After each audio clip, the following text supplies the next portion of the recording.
If your goal is to study abroad on a scholarship or just to ace your admission process, this is the right place to be. In today's video, I'm taking you all the way to Australia to talk to you about the research training program.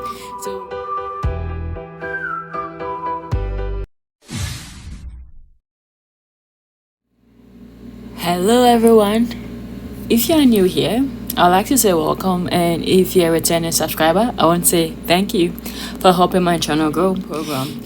So one thing you should know is that there are various universities offering this kind of scholarships. This is funded by the Australian government scholarship. But in today's video, I'm going to use University of Queensland as an example.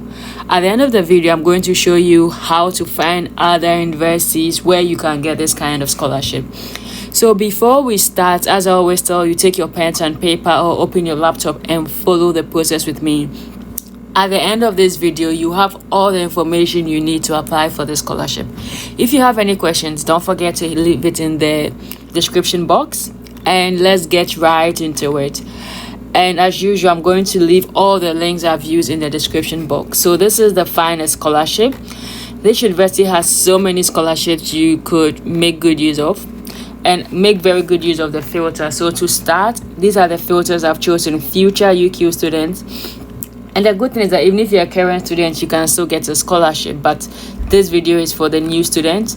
So we are going to choose international, we are going to choose postgraduate research. This is where the scholarship covers. But if you have any other choices, feel free to choose any of them, undergraduate, honors, it's up to you. And the scholarship focus, I'm going to leave this unticked. And the study area, this also helps you to know the kinds of programs being offered by this university. There's a wide range of them, so this is good for everybody. So now let's look at the kind of scholarships they have. This is my focus in today's video, but there are so many of them. As you can see, there are 58. So what you have to do is to click on this, and it opens another portal. So this is it. It opens to another portal, which will give you a summary of the scholarship. So even for current students, you could still apply for the scholarship. This is the amount. This is 28,854. It covers your living stipend, it covers your tuition fees, it even gives you health insurance. So this is a really great scholarship, and it's for 3.5 years. And what you should focus on is the deadlines, the dates. These are very important because we are international applicants. This is going to open in 30th May, so it's very good that, like, now that we are in April, it's very good to start preparing, and the deadline is in July, so we have a lot of time to prepare to ensure that we succeed. So on this page, this is what is of interest to us. It also shows us how to apply. So the first thing you have to do is to look at your eligibility and find your research. I'm going to start with your eligibility for either a PhD or a master's. That's more important because we need to find out if you are eligible. So let's see, for a PhD, what are the entry requirements? So you need to have research experience, you need to have a degree, you need to meet the English language requirement. So for the degree, this is where it gets interesting.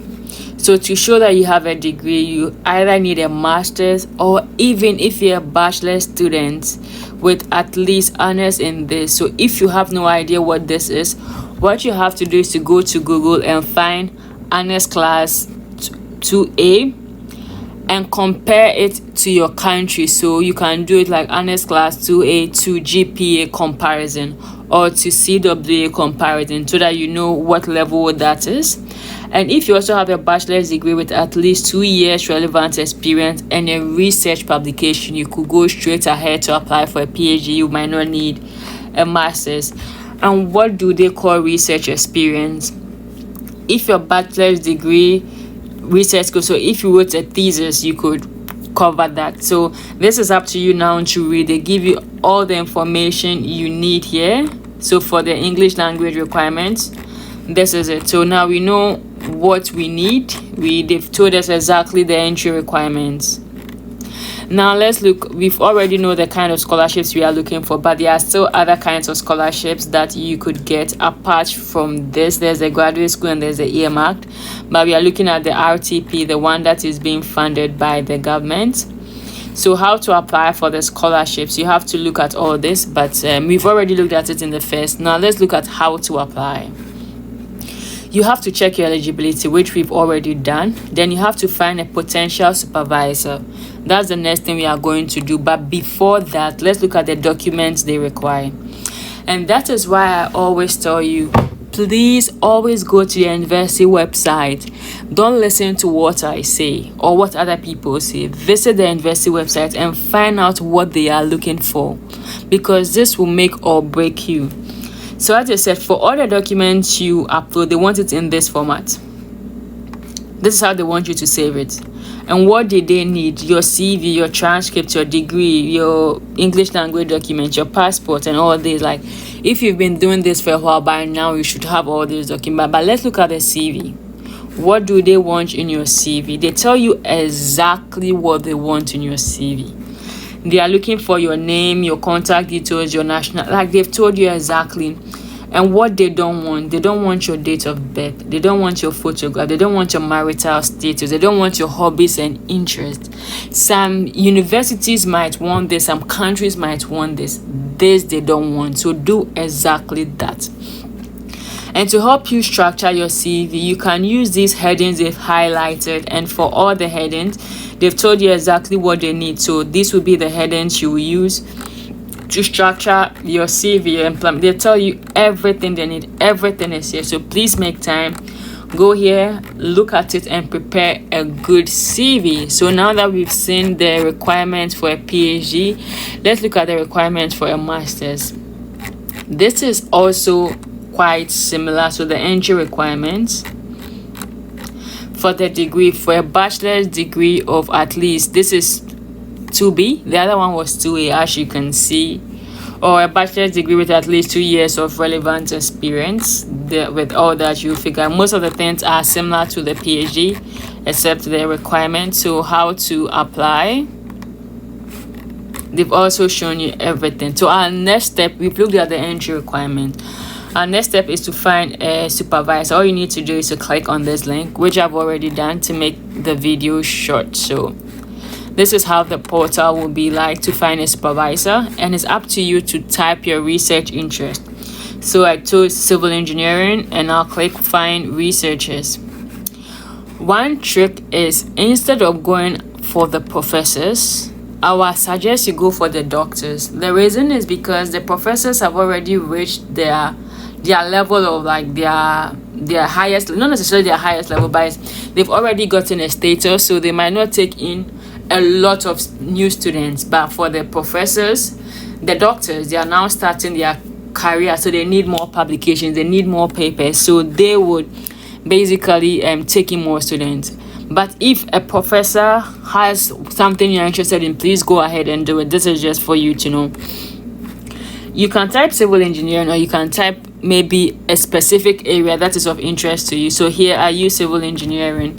Let's say if it's concrete that is of interest to you, you can type concrete and you can click on find researchers, and they are going to bring you everybody with the concrete. So as you can see, concrete, so I'll choose one person.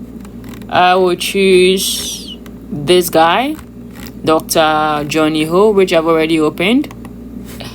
And everything you need to know about him is here. So available projects, this is something he's interested in.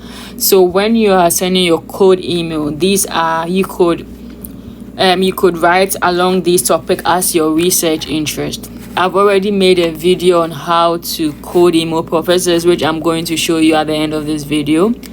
And finally, so the requirements, how to apply. We looked at eligibility, we've looked at the supervisor, we've seen the documents we need, and the last thing we need to be applying now. These are important dates, but because we are applying for the scholarships, our dates that will be of interest to us will be the first dates we saw. So for us, this